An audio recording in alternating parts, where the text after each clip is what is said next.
à toutes et à tous, merci de nous retrouver sur le plateau de l'UDP en direct de la Porte de Versailles pour le Salon des maires 2019. Je suis ravie de vous retrouver pour cette édition que vous pouvez également retrouver sur Facebook, UDP TV. Vous pouvez regarder l'émission en direct ou en replay. Alors, cette deuxième table ronde, elle est dédiée au lien social des villes. C'est un sujet crucial finalement pour les Français qui tiennent à leur commerce de proximité. Néanmoins, à côté de ça, on a des réalités économiques qui s'opposent à des réalités philosophiques. À côté de ça, des hommes et des femmes tentent de trouver un consensus. Pour m'accompagner sur ce sujet, Joël Mauvigné, président de la CGAD. Bonjour. Bonjour. Je rappelle, Confédération Générale de l'Alimentation de Détail et président également de la Confédération Nationale des Charcutiers Traiteurs. À votre gauche, Patrick Vignal, député héros, président de l'association Centre-Ville en Mouvement. Alors, bonjour. Peut-être on va commencer par vous, on va planter le décor. Rappelez-nous finalement les missions au quotidien de votre association. Alors l'association s'appelle Centre-Ville en Mouvement. Pierre Creuset en est le directeur fondateur. Je salue Alban aussi, la directrice de la programmation. Et ça fait une quinzaine d'années que nous existons. Et l'idée, c'est justement, c'est même plus la défense des centres-villes, c'est d'expliquer toute la fierté, toute l'intelligence de nos cœurs de ville, la place des commerçants, la place des artisans, la place des professions libérales. Et si vous voulez...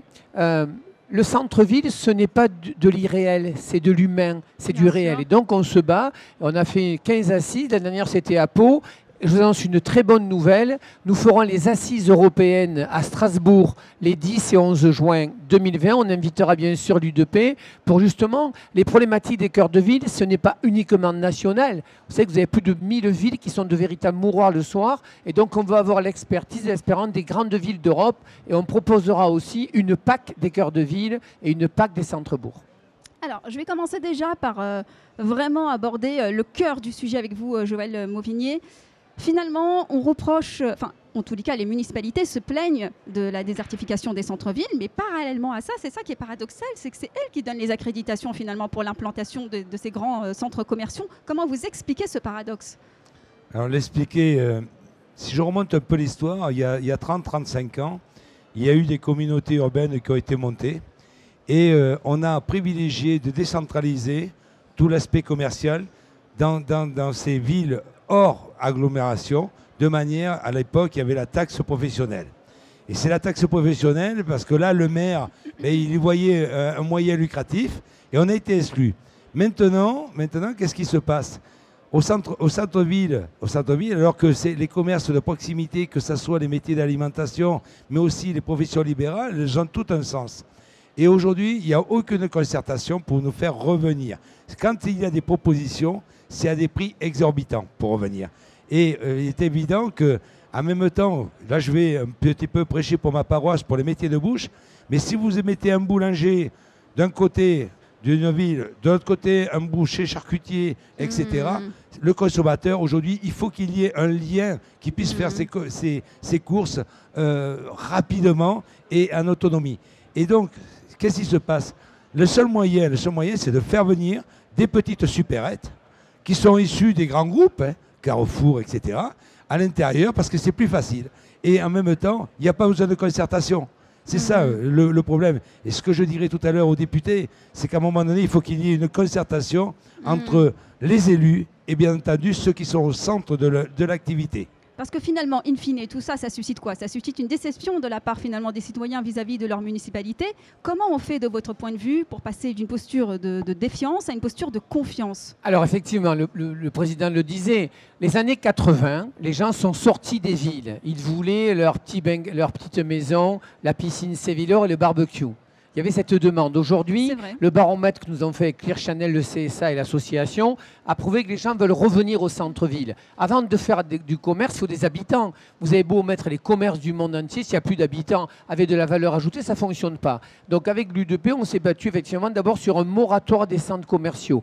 On va voter en 2020 plus de 5 millions de mètres carrés supplémentaires de centres commerciaux. Alors moi, personnellement, je ne suis pas contre l'idée du centre commercial, mais je préfère mon petit boucher, mon artisan poisson poissonniers. Si vous voulez, il y a une appétence sur le bio, sur consommer la ville. Quand vous faites des achats à un centre commercial, c'est totalement différent quand vous allez chez votre artisan boulanger, votre artisan pâtissier. Donc, il y a une appétence qui est mise en place. Et c'est vrai que les maires, jusqu'à maintenant, quand un grand centre commercial s'installait, qui leur disait « Monsieur le maire, je crée de l'emploi » ou « Monsieur le maire, je vous aiderai votre équipe de football ou de rugby », c'est vrai que pour les maires, c'était tentant. Je voudrais rappeler un chiffre. Un emploi dans un centre commercial, c'est 3 emplois dans une boutique de proximité. Et demain, il n'y aura même plus d'employés dans les centres commerciaux, ce sera des robots. Et moi, je ne veux pas une France à l'américaine. Moi, je veux une France où on met de l'urbain dans l'urbain. Je veux une France où les gens se parlent encore et se voient les yeux dans les yeux. Est-ce qu'un consensus n'est pas possible finalement? On pense par exemple à des solutions comme des commerces locomotives. Par exemple, vous mettez une Fnac, pour ne pas citer que, qui puisse drainer finalement des clients pour les commerces de proximité finalement. Qu'est-ce que vous en pensez, Joël? Oui, mais en fait, la Fnac, elle ne peut pas s'implanter dans toutes les villes. Hein, on est bien d'accord. Mais selon, c'est pour ça que je dis quand il faut qu'il y ait une concertation entre les élus et ceux qui créent, ce qu'a dit monsieur le député, l'emploi dans nos entreprises, on crée de l'emploi, emploi de proximité. En même temps, on est dans les circuits courts aussi, sur les marchandises, etc. Mais un exemple, et pourtant je ne suis pas grande surface, mais quand vous créez au travers de l'implantation d'un boulanger, boucher, poissonnier, etc., et si vous créez une petite supérette, moi, ça ne me dérange pas. Au contraire, je vais vous dire pourquoi. Parce que, en ce qui concerne l'alimentaire, ça ne sera pas notre qualité. Donc, à nous d'être bons, aussi les artisans. Mais en même temps, ça permettra aux consommateurs, plutôt que d'aller dans un grand trust qui va se trouver à 3 ou 4 km, pour acheter tous les besoins, nettoyage, etc., de l'eau, etc., eh bien, il va se servir là. Parce que ces consommateurs-là, ils ne regardent pas, ils étudient. Ils ne vont pas regarder s'il y a 30 centimes de différence sur une bouteille d'eau. Non, ils seront là, et ça, c'est des locomotives. Parce que la Fnac, on ne peut pas l'avoir partout. Mais c'est un bon exemple. Alors, moi, je pense que la proportion intéressante, c'est 30% de franchisés, 70% de locaux. Mais pour moi, le débat, il est dépassé les centres commerciaux. Le vrai débat, c'est le commerce et le e-commerce. Le vrai débat, c'est Amazon. Le vrai débat, sont les GAFA. Est-ce qu'on va continuer en France à avoir des entreprises qui ne payent pas d'impôts, alors que mon voisin qui a un commerce, il paye la taxe foncière, il paye la CFE. Donc le vrai débat, c'est d'aller taxer lourdement ces GAFA. Ça ne me dérange pas. Moi, je ne veux pas interdire aux gens d'acheter sur Internet. Je veux juste donner une mesure, une équité et une égalité. Tout le monde semble être d'accord sur ce point, mais on n'en trouve pas d'issue pour autant. Alors, on va rester quand même sur Internet parce que c'est un point de vue intéressant. Internet, ça a été énormément diabolisé quand ça a fait son apparition. Et finalement, on se rend compte que c'est un canal comme un autre pour finalement apporter des clients au commerce de proximité. Votre point de vue ? Alors effectivement, il n'y a que 30% des commerçants connectés. Et moi, j'ai un exemple justement qui parle sur un marchand qui est bouché sur les marchés.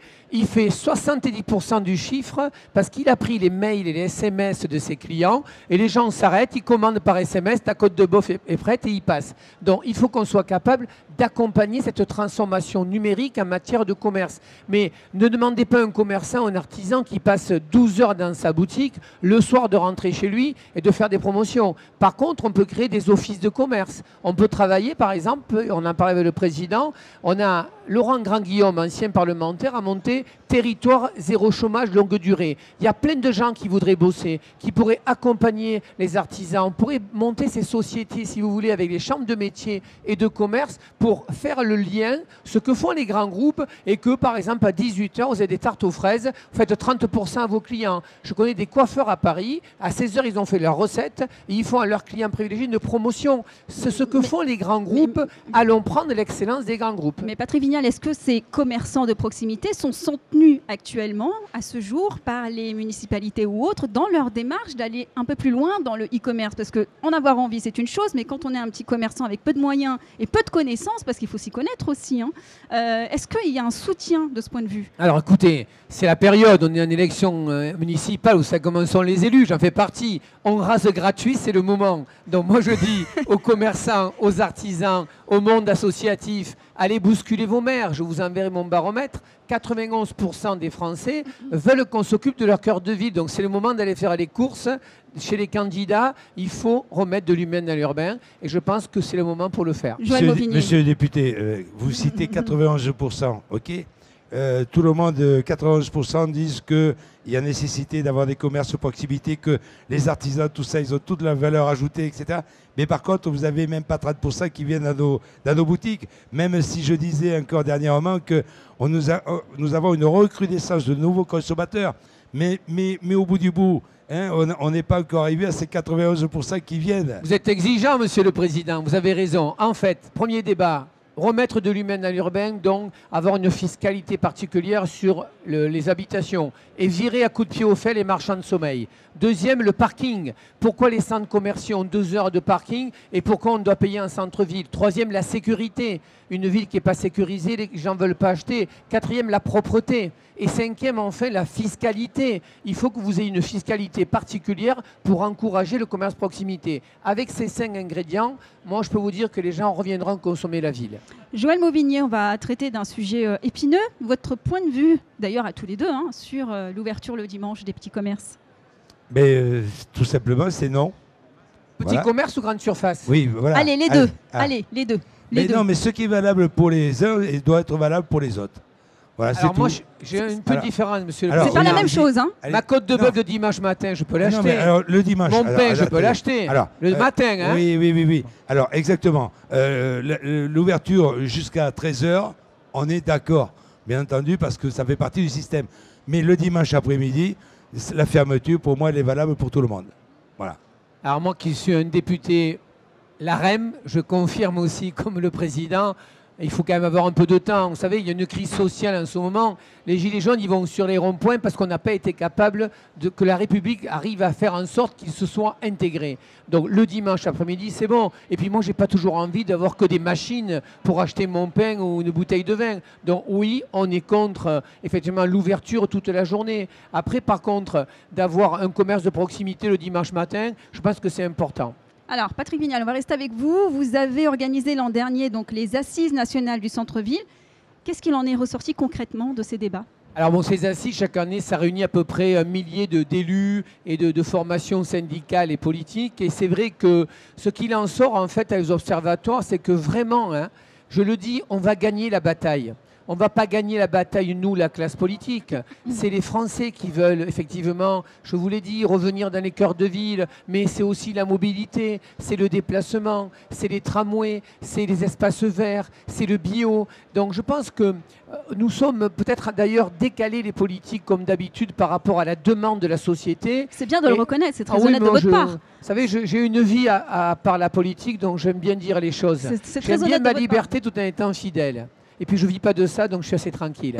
Donc je pense que les Français veulent revenir dans le cœur de ville. Encore une fois, moi je ne veux pas vivre à l'américaine, moi je veux connaître mon voisin. Je veux bien avoir 10 000 amis sur 2 pages Facebook, mais ce n'est pas des amis.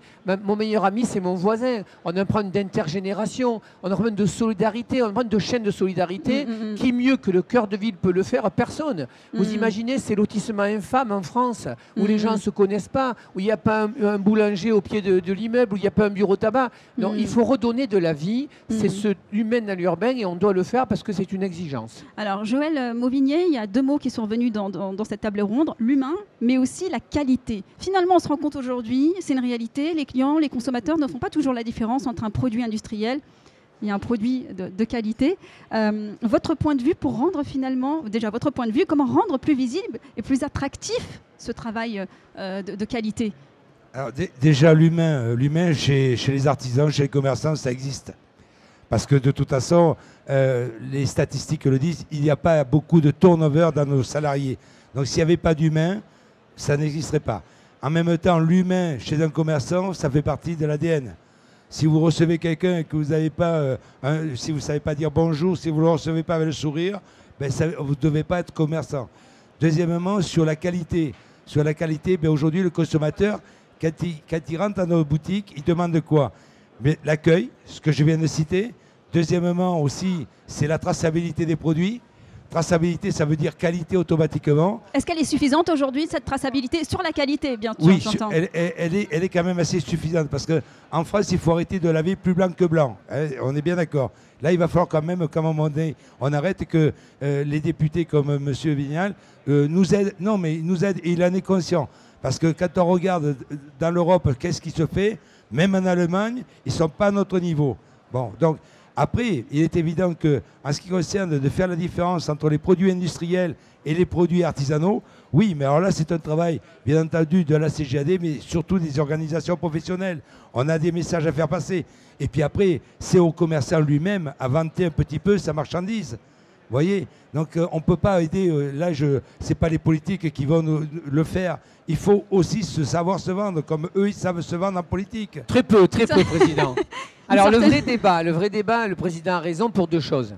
D'abord, quand on est chef d'entreprise et commerçant, on est quand même un peu individualiste. Moi, j'ai monté ma boîte, j'avais 20 ans. On a un peu de mal souvent à partager. C'est dur de fédérer les commerçants.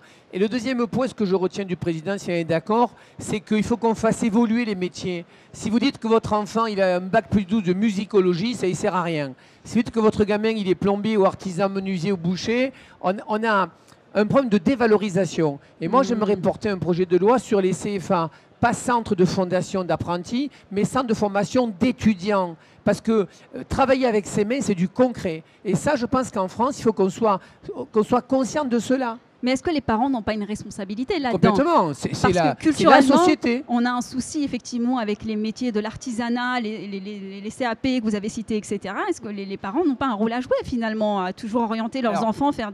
Ce sont les parents, et je dois le dire, j'étais enseignant à la fac, c'est aussi le monde universitaire. Voilà, c'est-à-dire que votre gamin, il est plombier, on a l'impression que c'est dévalorisant. Moi, je vous racontais l'histoire du plombier, je peux vous dire qu'il n'y a pas de... Comment vous dire? Il faudra arrêter cette hiérarchie, j'ose dire le mot, qui est un peu dur, cette réciprocité des mépris. La classe, l'élite, les gilets jaunes, les politiques, les syndicats, les artisans, les commerçants, ça n'existe pas, ça. L'important, c'est qu'on exploite chaque pépite de talent de chaque personne et qu'il soit en centre de formation d'étudiants ou qu'il fasse un Bac plus 12 ou qu'il ait fait l'ENA ou Sciences Po. Pour moi, c'est pareil. Joël Mauvigné. Oui, alors je vais rebondir aussi, parce que je partage une partie, c'est qu'aujourd'hui, quand même, avec Muriel Pénicaud, qui a fait un travail phénoménal, puisque moi je l'ai accompagné au sein de l'UDP, revaloriser ses métiers, choisir son avenir professionnel, il y a quand même une avancée. Les mentalités, il faut commencer par les parents, bien entendu. Il faut aussi aller, ceux qui sont à l'orientation dans les lycées, qui à un moment donné... donner plutôt l'axe de poursuivre les études, etc.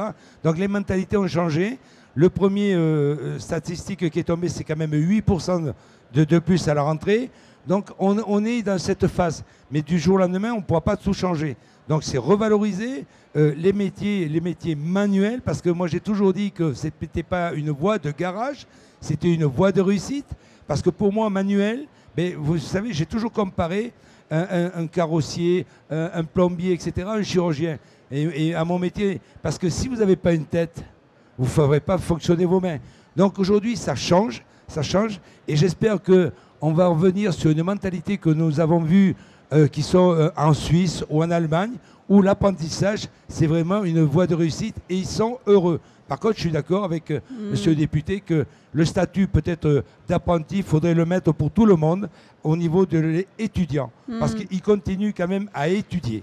Alors, dernière question, est-ce qu'on arrivera, selon vous, à trouver un consensus à une échéance raisonnable entre finalement réalité économique et réalité philosophique?